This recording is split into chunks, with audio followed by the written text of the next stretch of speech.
So what I'll be talking about today is really some work that's been done by a student of mine, Casper Martins, who's based at Oxford, but now based at Turing Institute, where he's been working on different sort of variations on variational autoencoders. And I'll go through in this talk what that means for those who aren't familiar with this type of model. So what I'll do in this talk is talk first about some of the applications that motivate some of our work in this area. And then I'll do a very brief review of Bayesian latent variable models and this particular implementation within variational autoencoders, or VAEs. And then I'll talk about the kind of novel part of our work, which is expanding on variational autoencoders by trying to embed functional ANOVA within VAEs, and also separately feature clustering within VAEs, if I have enough time to talk about that. So the overall kind of motivation for lots of the work that I do is in healthcare, and a big problem that we face is that often we have measurements, particular molecular measurements, high-dimensional molecular measurements on cross-sectional cohorts. And within these high-dimensional cohort data, what we want to extract are low-dimensional structures or representations that might tell us something interesting about the underlying biological heterogeneity of these cohorts. And in particular, I'm interested in cancer, and these cohorts that we collect in cancer patients will be at different stages of cancer progression, for example. We can't directly measure the stage of cancer progression, but we might hope that the molecular data that we collect on each of these individuals span some kind of spectrum or trajectory that we might be able to extrapolate by doing dimensionality reduction on this high-dimensional data. So we're interested in taking this high-dimensional data, extracting these low-dimensional representations, which will hopefully correspond to different disease trajectories, and then using these to learn something about the dynamics of the disease. And cancer is a great example because we can only collect data on the cancer patients once they're diagnosed and they actually report themselves with some health difficulties. We can never know anything about what happens to the patient before they're diagnosed. And often because treatment starts straight away, we never know exactly what happens to the disease if it was untreated, for example. But one aspect of our problem, which is particular to kind of healthcare or biological problems, which isn't necessarily present in other domains where we're interested in dimensionality reduction, is that we're really interested in not really the latent representations themselves, which are fairly abstract, but actually what those latent representations mean in terms of the original features or the original things that we actually measure. So we want to reinterpret these trajectories in terms of the actual physically measurable, observable features. So how do these genes vary as we move along these different trajectories is something we're interested in, because that's something that we might be able to measure in the clinic in future patients.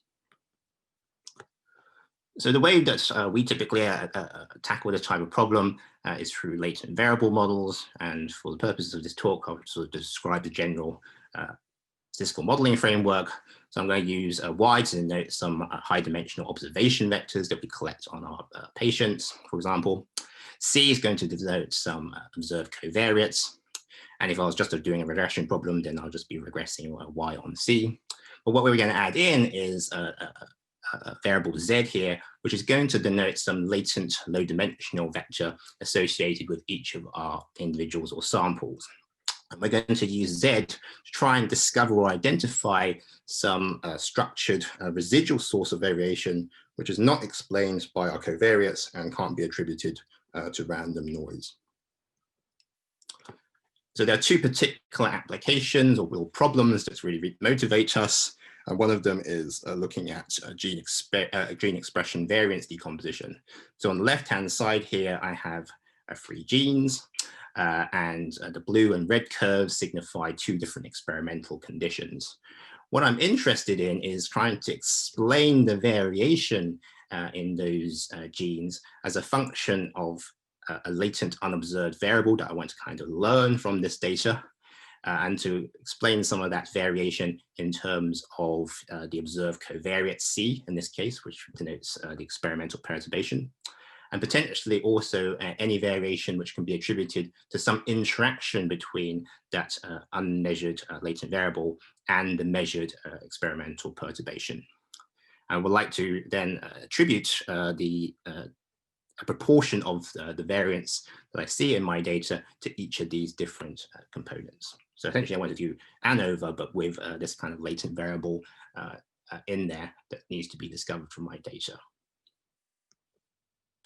The second application is about feature clustering, or in this case, gene expression feature clustering. So my original data matrix might look something like this, where my rows are observations, maybe different cells or different patients. The columns are different features, potentially genes or proteins, things like that. What I'm interested in is a structure in the columns. I'm interested in grouping features or genes that behave similarly. And this might tell us about coordinated biological behavior. But I need to accept the fact that actually my samples, my observations are measured against the backdrop of some latent heterogeneity. So I want to be able to kind of cluster the columns while simultaneously also ordering the rows somehow in order to get this picture that I see on the right-hand side here. So I'm trying to learn this structure on the right-hand side from this data on the left by clustering the columns and ordering the rows according to some background latent process. So these are kind of the two motivating applications, and how do we go about kind of implementing this? So the way we go about implementing this in this particular case is we're going to adopt a Bayesian hierarchical modeling approach. I put Bayesian in brackets here because we're not going to do full Bayesian inference on everything. We're going to do some point estimation at some points. And the idea here is that we're going to say that the observations, each individual observation is, say, normally distributed. Doesn't have to be normally distributed, depends obviously on the observed data type. It's normally distributed with a mean, which is given by some unknown function f with parameters theta, and takes as input this latent variable z and observed covariate c. And the latent variable z is going to have its own prior distribution. And in this case, we're always going to use isotropic standardized normal distribution to represent those latent variables. And what we're particularly interested in is using multi-layer or deep neural networks to model those functions f. And in this case, this means that the parameters theta corresponds to the weights of that deep neural network. And we're interested in using deep neural networks just to make use of some of the modern machinery which allows us to implement deep neural networks, which are very computationally efficient, and as I will show later, allows us to scale to problems of this particular size. So to do parameter inference, what we're interested in doing is maximizing the marginal likelihood. We're going to do point estimation for the parameters theta here, so the neural network weights. So we're just going to maximize, we want to maximize marginal likelihood with respect to those parameters theta. We know this is intractable, partly because we have those latent variables z that we kind of need to integrate out to get that marginal likelihood. So we're going to approximate the problem using variational inference. So we're going to come up with a variational approximation here given by Q of the true posterior over the latent variables z given the observed data y and the observed covariate c. We can rewrite that marginal likelihood in this particular form here, where on the left-hand side we have the true marginal likelihood and an error term which is given by the Kullback-Leibler divergence between my variational approximation and the true posterior. So if my variational approximation was the true posterior, this term would be equal to 0, and I'll have an exact approximation. It turns out that I can rewrite that left-hand side in this form shown here on the right-hand side, which is essentially an expectation over the log likelihood with this additional kind of penalty term, which is another Kullback-Leibler divergence between the variational posterior Q and the prior on Z. And note that there are two sets of parameters here. There's theta, as I said, which are the model parameters associated with the function f, and the neural network weights that kind of go into my likelihood. But then there's also a set of parameters here, phi, which are my variational parameters. And these are associated with your variational approximation. It turns out, as I'll designate later on, these are both sets of neural network weights, but it's important to distinguish between the two. One is associated with the likelihood, and one is associated with the variational approximation. Now, it turns out that for the variational autoencoder community, they like to reinterpret this likelihood term here as a decoder, and I'll explain why later on, and to interpret this variational approximation as an encoder. That's where the term autoencoder comes from. So by doing this kind of variational approximation, we can try to trade optimizing this intractable marginal likelihood for maximizing this term on the right-hand side, which is commonly known as the evidence lower bound, or the elbow, which is a function both of theta, our model parameters, the things that we're really interested in, and phi, which are variational parameters, which are the things that we're going to tune to make our variational approximation as close to the true posterior as possible in the Kullback-Leibler sense. Now, the trick to make this kind of work was worked out by Kingmer and Max Welling like many years ago, and other people who kind of came across the same result at the same time, which was to parameterize this variational approximation in the following way. For example, we can say that the variational approximation is going to be given by a non-normal distribution over Z, but the parameters of that normal distribution are going to be given by the outputs of a neural network. And we can tune that neural network using these variational parameters to essentially get a variational approximation, which is much more complicated than just a normal distribution. And the reason why this was a kind of an important development is that this is essentially what is known as the reparameterization trick. And it allows us to essentially differentiate the Monte Carlo approximation of the expectations that we require with respect to the variational parameters, and then allows us to fit the whole model using stochastic gradient descent approaches to optimize this elbow. And this saves us from having to deal with some horrible, otherwise intractable integrals. So if you combine this latent variable model with this very specific computational inference approach, LVM, and variational inference, this essentially gives us a variational autoencoder. And this is kind of, philosophically, this is like a very tight coupling between a very specific statistical model and a very specific computational approach. That when you couple them together, the end result can be reinterpreted in a way which is a kind of an amalgamation of the model and the computation.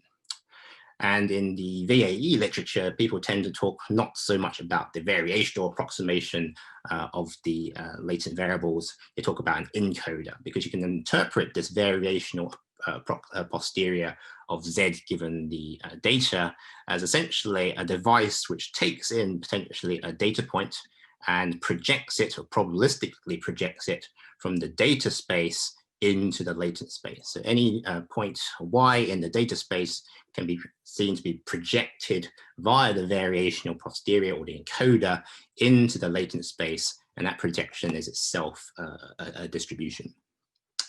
And similarly, we can think of the likelihood, this P of theta of Y given Z and C, as a decoder, because it can take in a latent variable, Z, and some covariates, and project those points back into the data space, and that projection is itself a distribution. So it can decode a latent representation back into the original high-dimensional measurable quantities.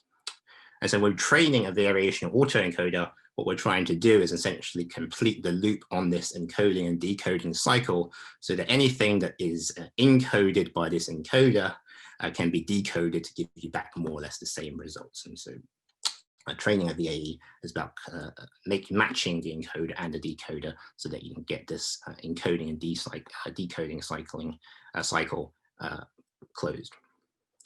One of the kind of peculiar things about that arises when you derive the variational autoencoder is that you realize that the encoder tries to make the projection of the data look like the prior distribution, which in this case is always a multivariate normal, in the latent space. And that's because of this particular callback library divergence term, which penalizes differences between the variational posterior and the prior. As I said before, there's a reason why it's called an autoencoder is because this encoding and decoding approach is analogous as a probabilistic analogy to a classic neural network-based deterministic encoder, which tries to find a deterministic representation of any data Y by trying to find neural networks that encode and decode to get you back the same answer. So just to illustrate what VAE does, I'm going to go for a particular example. If this was a pure machine learning talk, I'll probably be inserting some interesting pictures of celebrities or character digits here. But actually, that's not the type of thing I work on. I tend to work more on health data. So I'm going to give you an example based on health data. So this example is based on an annual survey of patient experience within the NHS for cancer services. They conduct this survey every year, surveying 50 to 100,000 people each year to ask them about their experience of being treated for cancer in that particular year within the NHS. Each individual fills out a multi-item questionnaire, approximately 60 questions. Most of these are categorical or ordinal features. And so the example that I'll show you here actually has a likelihood which is based on a categorical or ordinal likelihood. There's one overall experience rating that comes at the end of the questionnaire. And what's interesting as a potential question when looking at this data is whether the patients answer consistently. We might have an expectation that the way they answer the 60 questions, which tend to probe different aspects of the experience of their NHS care, should correlate with their overall experience rating. And does that kind of hold out? So what we did was to take this data across these 100,000 people and to use variational autoencoder to effectively reduce the dimensionality of the data from approximately 60 to one latent dimension, and to see whether that one latent dimension really does correspond to their overall experience rating. And it turns out that it more or less does. On the bottom here, we see this latent variable, one-dimensional latent variable, which has been learnt from that dimensionality reduction on the survey data. And we held out the experience score, obviously, and then plotted the experience rating against this latent variable. And you can see that the higher the latent variable is, the higher your experience score. And so actually contained within those questions, 60 questions that the patients have to answer, the overall pattern in with which they answer those questions already tells you what their overall experience is, and confirmed by the explicit question which asked what their overall rating is. There are some inconsistencies which are quite interesting. So there are, for example, patients who, broadly speaking, answer all the questions in a very positive way, but then when they come down to give a final overall experience rating, they give a very, very low score. A subset of these turns out to be just probably most likely erroneous sort of entries. The patient might have got the scale the wrong way, as they thought 0 was very happy and otherwise. But there's also subgroups of patients who are essentially unhappy because of a single issue. So their overall experience is recorded in over the 60 questions is very positive, but there may have been just a single issue which caused them to be unhappy. And using this kind of unsupervised approach, where we kind of pick out those particular patients and what those single issues were that affected them. One of the really interesting things that we do is we can then go back to the original features to actually look at how, as you go along these latent dimensions, how these patients were actually answering specific questions. So one of the questions was, for example, question 15. Before you started your treatments, were you also told about any side effects of the treatment that could affect you in the future rather than straight away? And if you're overall very happy, you'll say, give an answer with high probability, yes, definitely, given by the red line. And if you're overall unhappy, you're more likely to have given a response which said C, there are no, that you didn't have side effects explained to you, and so on and so on. So what this example shows, and it's a bit of an unusual example to be showing for VAEs, is that VAEs can be applied to examples which are just not part of the kind of normal statistical machine learning exemplars. They can be used more generally for other applications as well. So there have been many kind of extensions of VAEs proposed, and often most people kind of focus on the encoding structure. And the reason why they kind of focus on that is the idea is that you have to take this high dimensional data, you project it into this low dimensional space. If you can find a low dimensional space in which the individual dimensions of your latent space are not correlated anyway, they're factorizable or disentangled, this leads to improved interpretation because you can treat each of those components of your latent space as kind of independent factors.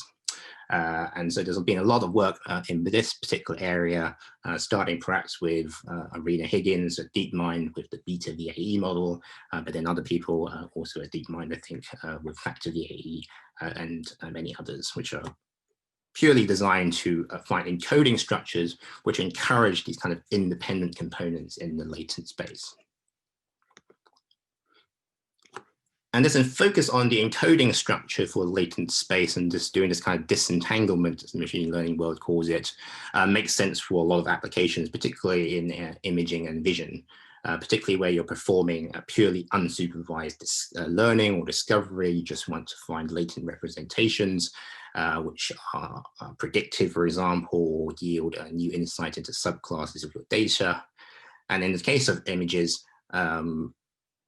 the encoding structure is the most important because the decoder, which tells you how you go from those latent representations back to individual elements or pixels of your data, are not really that important. So an individual pixel in an image is not particularly important. It's the collection of pixels which is most important. Now, this is the opposite regime to the world in which I normally kind of work in with molecular medicine and healthcare. Because here in this world, the behavior of or properties of individual data elements are really important, because I've been measuring real physical quantities, for example, a gene, a protein, a metabolite, and understanding how these things vary is of huge importance. And furthermore, that sometimes in healthcare and biology, we are interested in pure unsupervised learning or discovery. But often the experimental designs that we use are conducted in such a way that actually we have a very strong a priori sort of knowledge of what the dominant latent quantities might be for any particular problem, be that underlying disease progression or aging or a cellular development process. Often in some of these experiments, we kind of know what those latent quantities might be. We can't directly measure them, but we have to learn them, but we do know what some of those components are. So for the work that we're interested in, we're therefore less interested in the encoding structure, but more on the decoding structure. How do we link those latent representations back to individual features? And so what we've done is to develop two types of decoding structure that address those two examples that I gave at the beginning of the talk, one looking at variance decomposition and the other looking at feature clustering. I'll talk about each of these in turn. So for the variance decomposition, what we're essentially interested in is embedding a functional ANOVA type decomposition within the variational autoencoder. So I want to have an F that actually now can be separated into a set of individual components that might explain additive effects, the variation of Y, which is purely due to the latent variable Z, for example, the variation of Y due to C, and potentially pairwise or higher order interactions. We typically don't look at higher order interactions, just up to pairwise. So we'd like to implement or embed this kind of functional over ANOVA type decomposition within the VAE, and it's, the only complexity here is that one of our variables is a latent quantity that needs to be learned simultaneously as well. Now, one straightforward way to do this would be to essentially encode each of those components with a different function, each represented by a different neural network, and then to combine these together. And some people do that. The only problem is that if you come from a functional ANOVA world, you know that this is not going to work because without imposing an identifiability constraint, the higher order components like interaction will just absorb potentially the low order components. So the interaction component here will just absorb the additive effect of Z and C. So what we really need to do is to impose some identifiability constraints, in this case by enforcing zero marginal effects on all the functions. And if we can do this, that means that the functional subspaces spanned by all our functions will be orthogonal, and that means we can decompose the variance of our Y into this additive form given by each of the components. Now, this is fairly straightforward if we're in the world of using, for example, Gaussian processes, where if you're using certain standard kernels, a conditional Gaussian process, conditional on these zero mean integral constraints, is itself a Gaussian process with a modified kernel, and so things are analytically quite straightforward. However, we're working in the world of deep neural networks, and this proves then to be a bit tricky to enforce these constraints because we don't represent the functions explicitly for these neural networks. We represent them implicitly, and the things that we kind of optimize or work with the neural networks are the neural network weights. So inference for our particular problem typically for these type problems uses unconstrained optimization on the weight space of the deep neural networks. And the problem we have is that we want to kind of fit this variational autoencoder, maximizing this expected lower bound, this elbow, but now subject not to a constraint on the weights, but a functional constraint here, which subject to a functional constraint. Now, the way we can do this is to use a kind of penalty type approach. And there are three sort of variations that we kind of looked at. There's one very simple and straightforward approach, which is simply to use a penalty term.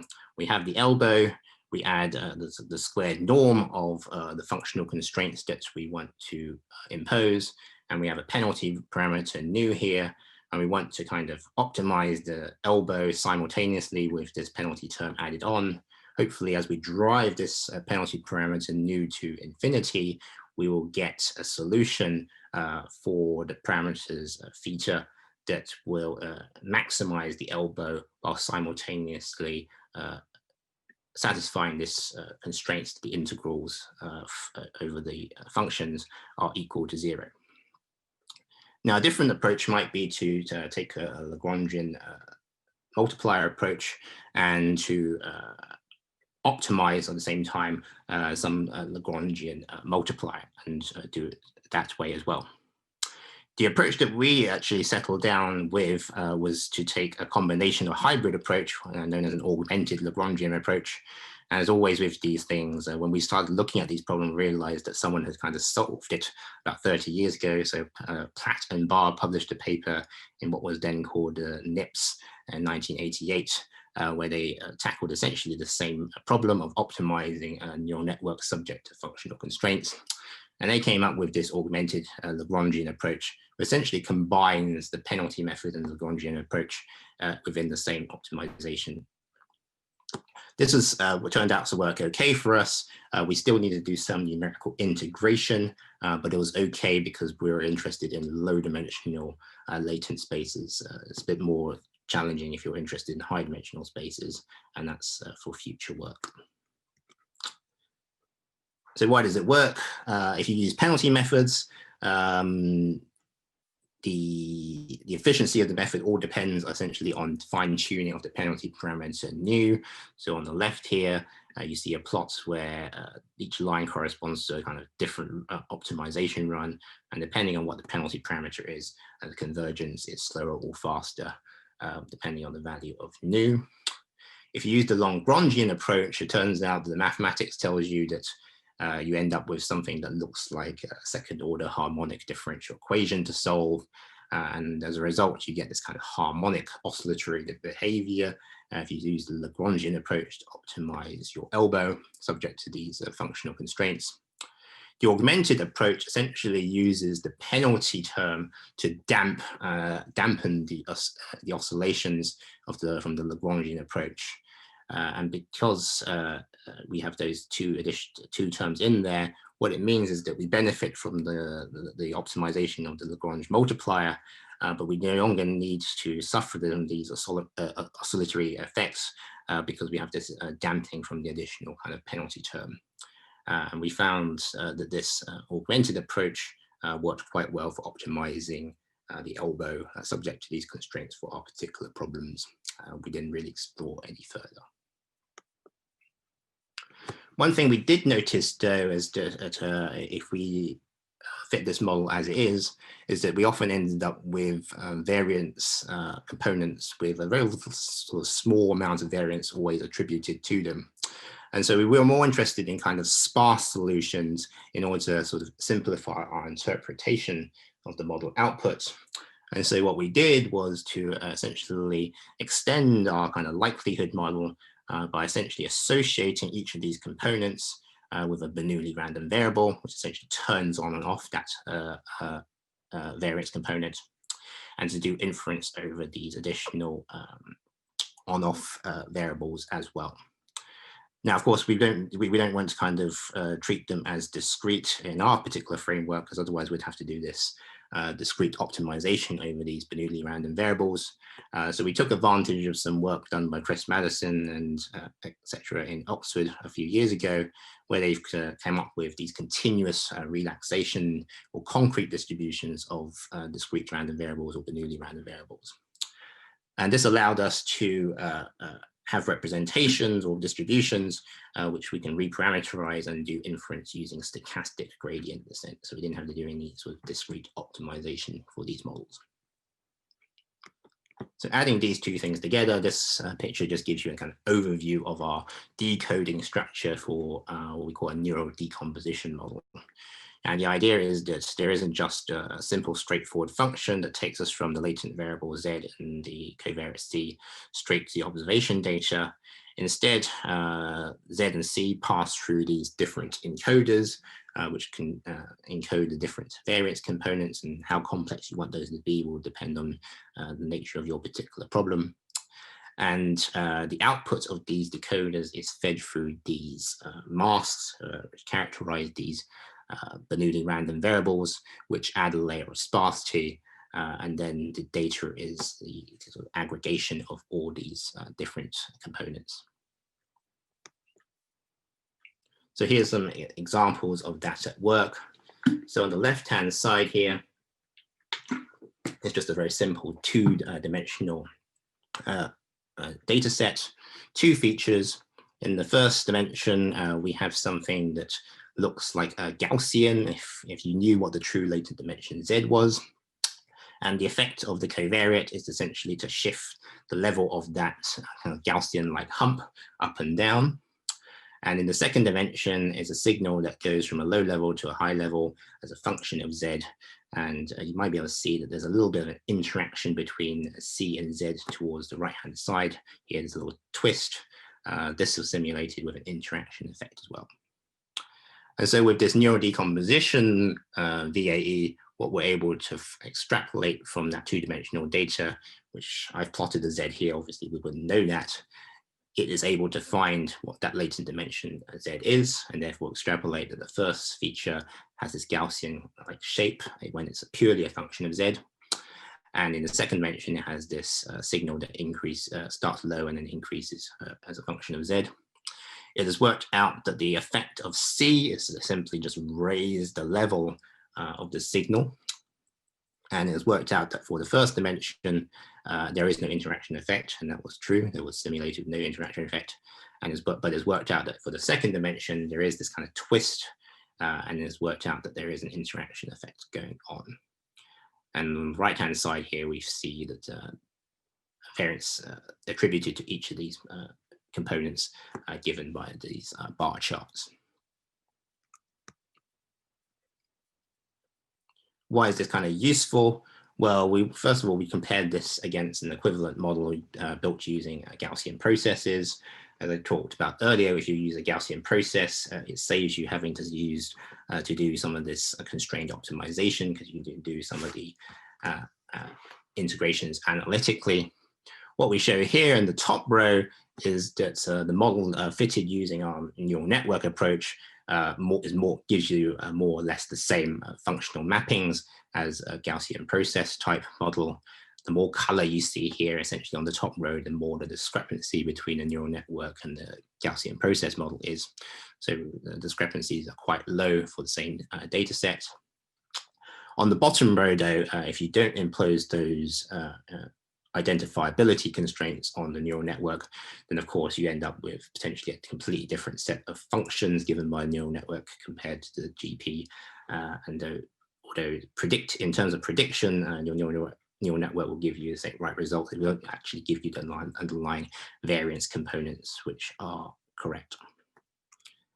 So we can create this neural decomposition VAE, which gives outputs or function estimations, which are equivalent to what a Gaussian process equivalent model would give you.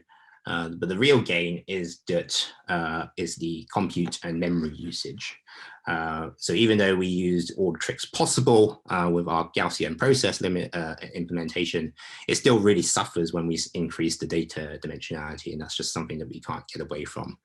Particularly because the data potentially has significant nonlinearities. But whereas with the neural network, we can avoid some of the computational bottlenecks that are associated with the Gaussian process model, and it scales very well with data dimensionality. At least it works up to data dimensions with reasonable computation and memory requirements for the size of problems that we're interested in. So in this kind of final illustrative example, what I have here is another simulation where on the left-hand side, I've simulated 25 features with different effects, additive and interaction effects. And on the right-hand side, our particular neural decomposition VAE is able to recover the fact that each of those features have these particular simulated effects almost exactly.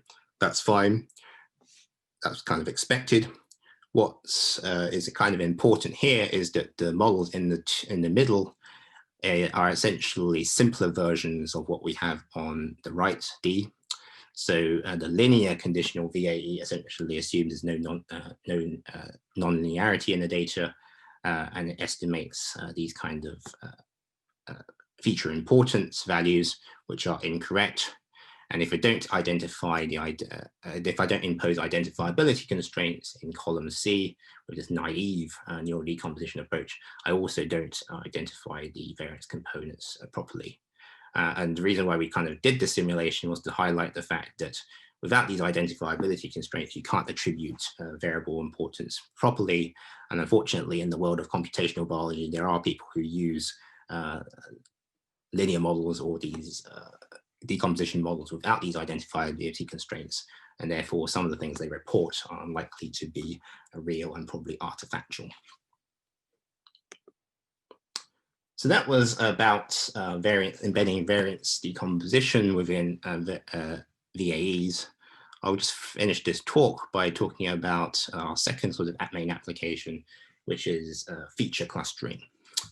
Now, in variational autoencoders, it's often typical with kind of tabular data to treat each dimension independently. But for many of the kind of problems that we're interested in, we know that our features or our genes often act in coordinated ways. And so we wanted to introduce some dependent structure to allow different dimensions and measurement dimensions to share certain characteristics. So this picture on the bottom left here highlights what I mean, that there are groups of genes which share similar functional characteristics. And we want to kind of find those groups. Typically, we won't know the number of groups that exist in our data either. And the way we're going to do this is to assume that our data is drawn from a mixture of basis functions. And these are, the picture just kind of shows an illustration of what those basis functions might be, but we have to learn those as well from the data. But we want to go one step slightly further, rather than just only clustering the features, but also by adding in a couple of additional parameters which govern the translation or the horizontal shift with respect to Z of the behavior of each of these features, and also the scale. And so what we're trying to do by adding in these couple of additional parameters is that we want to group features that are similar in shape, but might be scaled or translated versions of one another. And I'll talk about this, the practical reasons why I want to do this later on. But the reason why for now is that we don't want sort of minor kind of shifts in some of our features and function of Z to cause us to create excessive amounts of clusters. So for example, in the middle row here,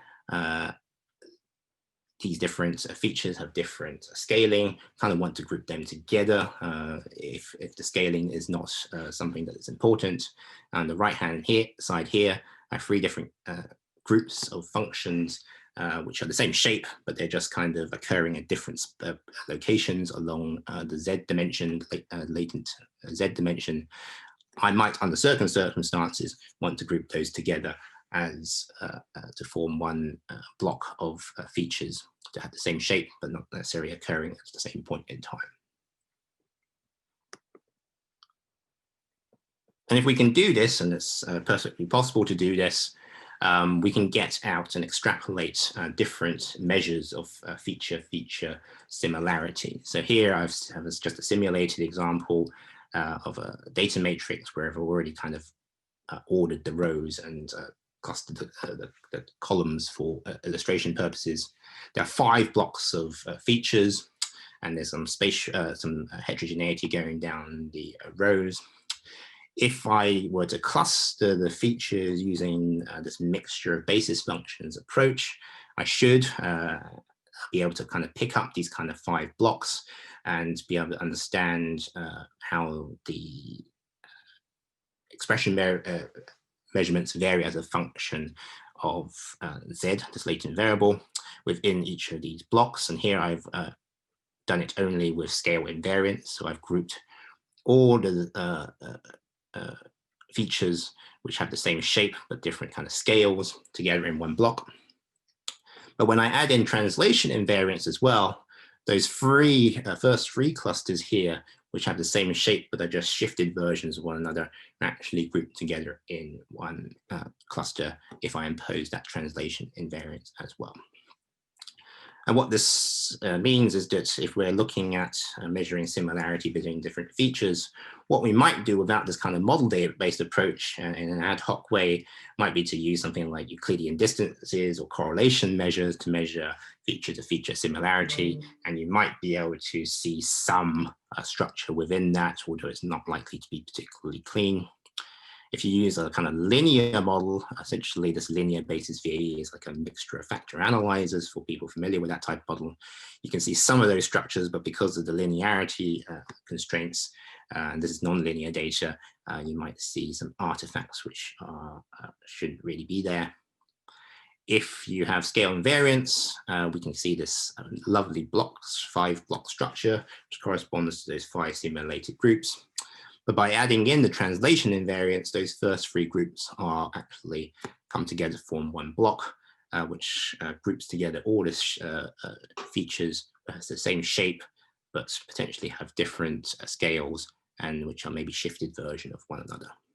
whether we want to use the second to last or the last kind of representation for feature similarity really depends on what you're kind of exploring as part of this analysis. So what we did for this particular model was to therefore just create a decoder network which embeds this layer of basis functions, of which there are potentially an unknown number which need to be inferred. And then each of our observed features or genes are linked to only just one of these basis functions. So I talked about having a mixture of basis functions. This is not a continuous mixture, this is a discrete mixture. Each feature is only attached to one of these basis functions. So the weights, the mixture weights, are actually discrete random variables.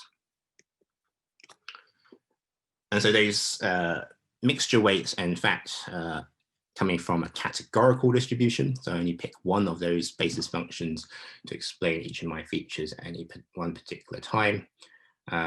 In this hierarchical setting, those categorical probabilities are given by pi here. And pi has a Dirichlet distribution across the k different components. And what we're going to use to avoid having to explicitly characterize the number of components is that we're going to over-specify k, so we're going to set k to something large, use this Dirichlet distribution over this k-dimensional simplex, and just use small values of alpha to drive sparsity. So we're going to use small values of alpha to put a large mass on the corners of this Dirichlet distribution. So this is one of these tricks used in mixture modeling to get sparsity from this type of model. One of the things that we need to do from a technical point of view is that now that we have to do variational inference, not only for the other model parameters, but now also for these mixture weights and these categorical probabilities pi. And so what we could do is simply just augment that variational posterior using a standard mean field approximation with these additional variables and try to optimize the elbow directly on this. And if you do this, this will add on 2 additional terms corresponding to those weights and those categorical probabilities.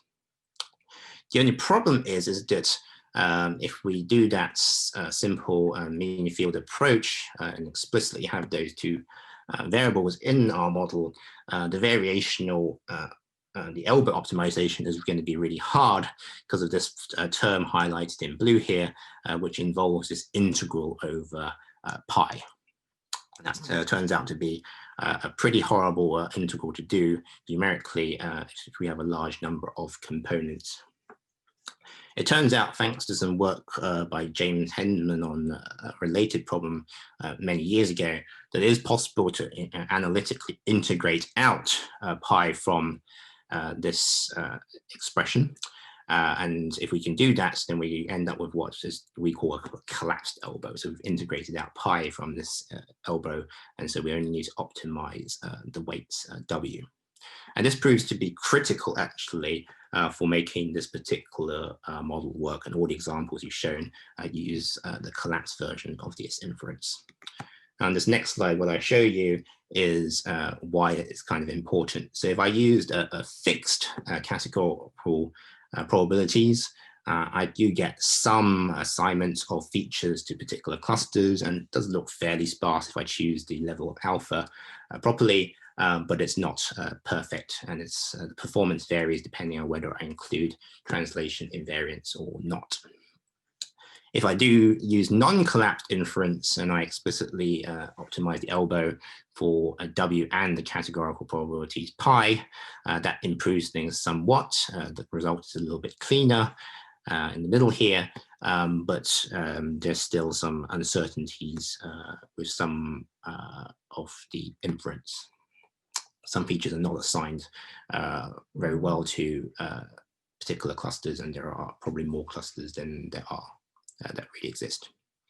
Only when we have the collapsed inference and we actually are able to analytically integrate out the categorical probabilities do I end up with a very clean assignment for this simulated example, when we have no translational invariance, I get these 5 clusters appearing.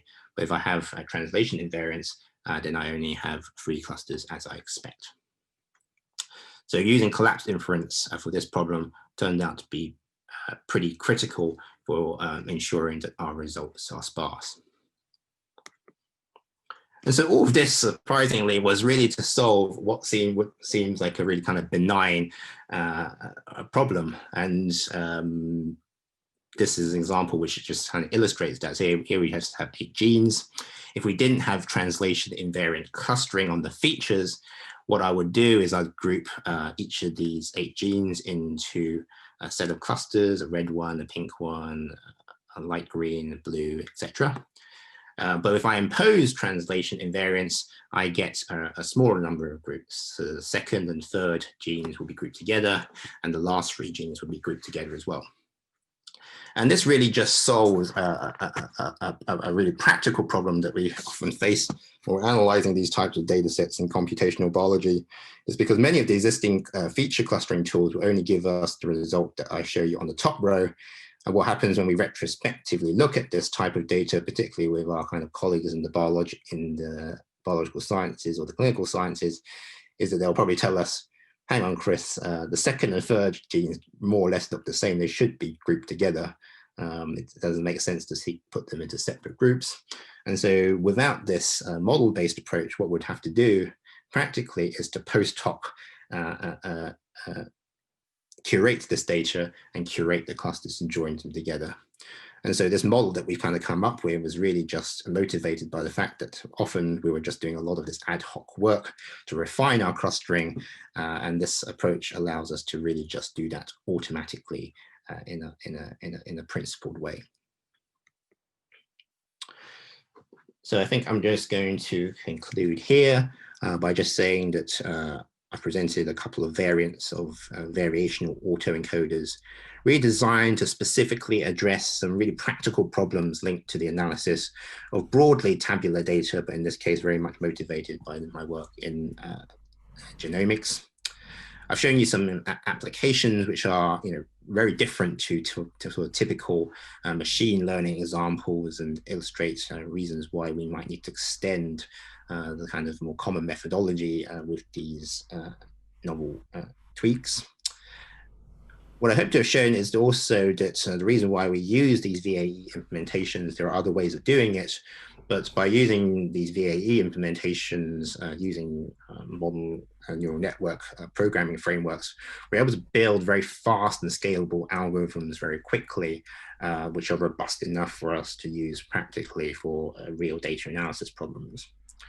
And we're developing several other variants of VAEs, incorporating things like differential equations or causal inference to help us look at things, more complex data types like electronic health records, with an overall objective of trying to do structured dimensionality reduction in these kind of complex data problems. So I'd just like to acknowledge Casper Martins, who did this work as part of his PhD when he was at Oxford, and now he's at the Turing Institute. The details of what I've talked about, and there are lots and lots of details, are in 2 papers that were published as part of AI Stats in the summer. And if you're interested in the software, all of it is available at Casper's GitHub page. Thank you.